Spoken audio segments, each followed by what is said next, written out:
Donc, analysons les choses, faisons un inventaire. Commençons par les salaires. Quel est le point commun, donc, aux trois Macron, Fillon, Le Pen? Eh bien, c'est que les trois annoncent des augmentations de salaire. Tous les trois. Mais ils annoncent des augmentations de salaire, du salaire net, en allant mettre dans notre poche qu'ils ont volé dans l'autre. Autrement dit, ils proposent de baisser les cotisations sociales. Et chacun d'entre nous sait que les cotisations sociales, ce n'est qu'un salaire socialisé, un salaire différé, qui n'est donc pas indépendant de nos revenus. C'est des revenus que, collectivement, nous avons décidé de socialiser pour une solidarité nationale, la sécurité sociale, etc. Donc, en réalité, tout ça est un jeu de dupes. Il y en a un quatrième, je vais pas toujours le mêler à cette affaire, mais même Benoît Hamon, son fameux revenu universel d'existence, qui au début était universel.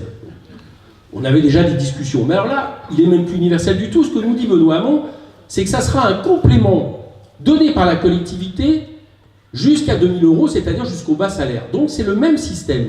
C'est-à-dire que c'est le fait que nous payons tous des augmentations de salaire.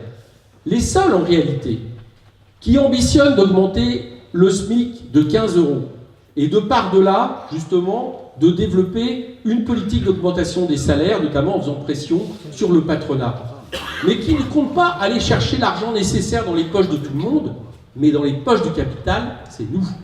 Nous sommes les seuls aujourd'hui, en réalité, à travers cette mesure, plus une des mesures qui est celui de plafonner les écarts de salaire dans une même entreprise de 1 à 20, nous sommes les seuls, en vérité, à interroger ce sur quoi le système pèse depuis 30 ans, c'est-à-dire qu'il y a une explosion des capitaux non investis, des profits, de l'actionnariat, au détriment justement de la richesse collective que nous produisons tous. Et c'est ça qu'il faut remettre en question.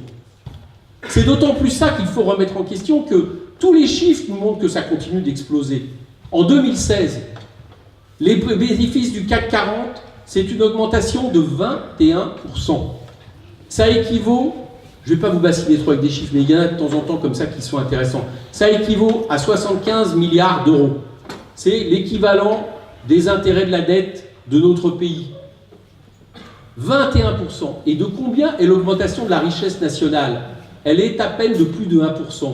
Autrement dit, vous comprenez bien que c'est différentiel entre la richesse que nous produisons et la manière dont ils se gavent. Ben, évidemment, c'est un vol manifeste.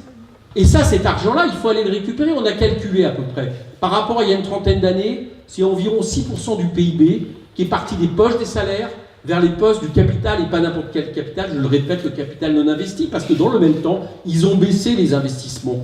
Ben ça, il faut le récupérer. Et une des manières de le récupérer, c'est d'augmenter les salaires, c'est d'augmenter les revenus du travail, c'est de faire en sorte de taxer le capital de la même manière que le travail. Bref, ça, c'est une des premières mesures qui nous différencie, évidemment,